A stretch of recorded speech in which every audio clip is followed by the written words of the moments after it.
Benvinguts al Friki Online càpsula 895. Ens anem a l'editorial Astiberri i ens anem a un còmic que es diu El Cóndor i la caníbal. El Cóndor i la caníbal de Víctor Coyote.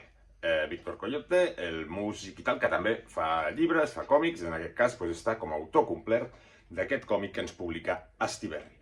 Astiberri i el Museu Thyssen-Bornemisza, que fan aquestes col·laboracions. Ja n'ha fet més d'un Astiberri amb museus d'art i en aquest cas ens toca en aquesta El Cóndor i el caníbal. I de què ens parla? Al darrere ens ho resumeix molt bé. Diu: la historia del colonialismo se ha construido a base de mentiras a conveniencia. Esta historia de ficción también, pero no pretende ser verdad. Ens parla d'això.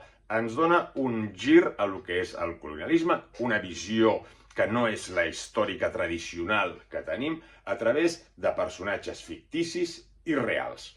Tot comença amb un indígena a Quito que està treballant com a artista, com a estudiant artista, en una escola de monjos. Ell decideix fer una revisió d'un Crist utilitzant els símbols, les simbologies de la seva pròpia cultura indígena. Això provoca un daltabaix i és expulsat de mala manera i amb un destí bastant terrible. Aquesta és la història d'inici, però anirem trobant diferents històries que es aniran lligant i ens faran reflexionar com la història ha parlat d'aquest colonialisme i aquest nou punt de vista. El dibuix és un dibuix així solt, molt deixat anar i amb un toc també pictòric que ens funciona, molt fosc de vegades, que també ens funciona per la història, i